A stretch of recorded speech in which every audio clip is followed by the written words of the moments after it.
घने, हराभरे और शांत जंगल में एक छोटा हिरण रहता था, जिसका दिल दया, करुणा और प्यार से भरा हुआ था।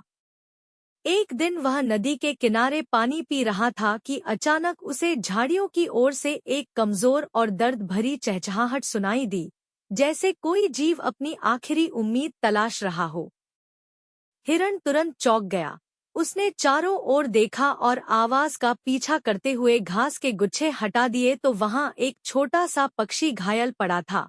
उसका एक पंख बुरी तरह चोटिल था और उसके पंखों पर हल्के खून के धब्बे थे। पक्षी उड़ने की कोशिश करता, लेकिन हर बार जमीन पर गिर जाता। उसकी आंखों में डर और असहायपन साफ दिखाई दे रहा था। छोटे हिरण ने धीरे से उसके पास बैठकर कोमल आवाज में कहा, परेशान मत हो, मैं तुम्हारी मदद करूंगा। वह पत्ते इकट्ठा करके लाया, नरम घास का बिस्तर बनाया और पूरी सावधानी से पक्षी को अपनी पीठ पर उठाकर सुरक्षित जगह ले गया। हिरण ने जंगल से लाई जड़ी बूटियां चबाकर मरहम बनाया, उसे पानी पिलाया, उसके घायल पंख पर पत्ते बांधे और कई दिनों तक उसकी देखभाल करता रहा।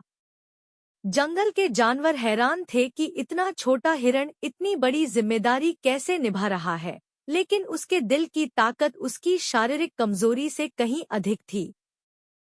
समय बीतता गया, पक्षी के घाव भरने लगे, उसके पंखों में फिर से जान आने लगी और वह धीरे धीरे फड़फड़ाने लगा। एक उजली सुबह, जब सूरज ने आकाश को सुनहरी रंगत दी, पक्षी खुशी से चहचहा उठा और बोला, तुमने मुझे नई जिंदगी दी है, तुम्हारे प्यार और सेवा को मैं कभी नहीं भूलूंगा।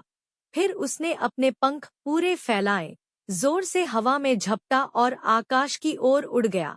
लेकिन दूर जाने से पहले वह वापस आया, हिरण के सिर पर प्यार से अपनी चोंच रखी और कहा, तुम्हारी दोस्ती हमेशा मेरे पंखों की ताकत रहेगी।